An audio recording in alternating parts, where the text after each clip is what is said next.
Get ready for the dictation at the rate of 150 words per minute. May 1978, second paper. 1, 2, 3, start. Inaugurating the first All India Conference on Secularism, Socialism, and Democracy, the Prime Minister said, I hope that this conference will think not only of the problems of secularism and socialism, but how to give this information to the public at large. Firstly, to those who are in the educational institutions and make them feel committed and involved to spread the message to the very many who are unable to go to the educational institutions. I think this is the practical side of your work to which I hope you will give some consideration. There is much debate today about the basic features of our constitution. I do not want to go into the constitution, but I do want to repeat what we consider the basic features of our political system. We have opted for this. We have not drifted in this direction. We have chosen this direction after deep thought by the founders of the country, by the leaders who were active in independence struggle and who laid the foundation of what we can now call modern India, and this was done after weighing every possible alternative. They did so because they considered that this was the only way in which the country of the size and diversity of India could keep and strengthen its unity, could have harmony, and have a basis for progress and future prosperity. Now, obviously, the first was secularism because it means the equality of all religions. It has never meant that we reject religion, and this has been not just a modern concept, but it is a very ancient concept in India. Indian philosophy has always spoken of the basic unity of all religions. It has always stressed the fact that the paths to truth are many, and as I said, you can't have equality, you can't have unity, and you can't have strength in the country if any large group or a small group for that matter. But especially the minorities who form very large numbers feel that their lives are not safe. That is the importance of secularism. It is not just a theory, it is a practical necessity for the future of this country. Then, of course, the second point is the goal of socialism. Now, again, the importance of socialism is not that it is one of the systems that are available to us, but in the conditions in this country, it can't be united, it can't be strong unless the concept of equality was spread to different economic groupings. If there is a large section in the country which doesn't get justice or feels that it doesn't get justice, there can't be harmony or peace or progress. Also, there can be no socialism or any kind of equality if there is no secularism. So, these are very closely linked.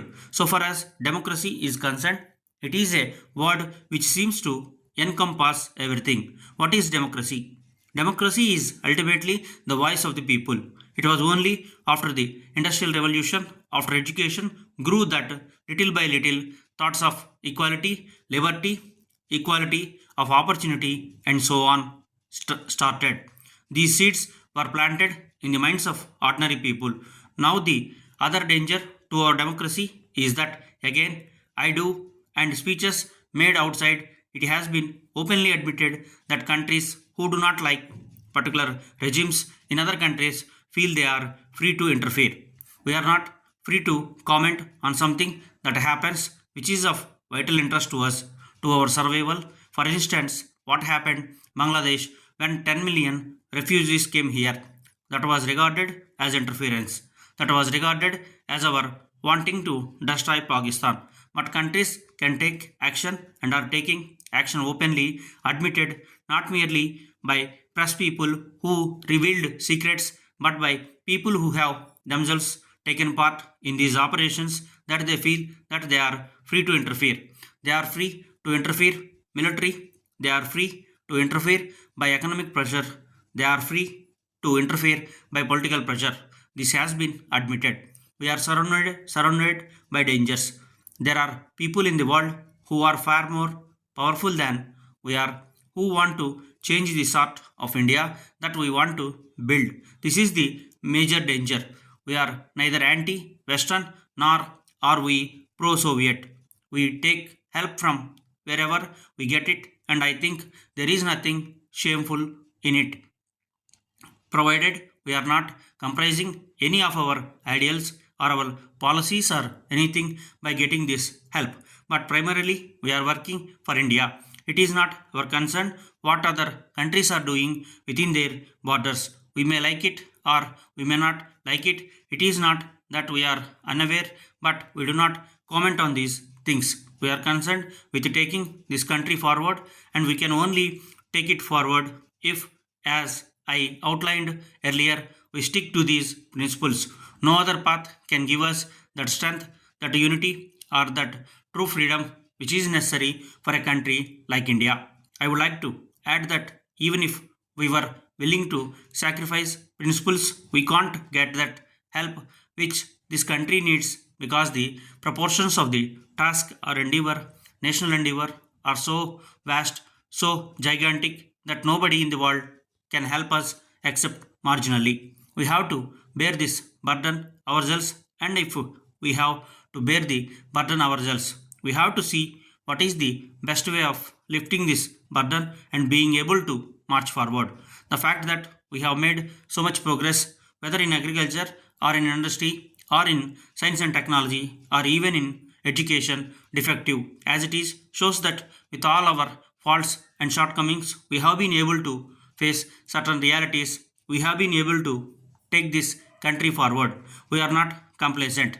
Education needs to be changed.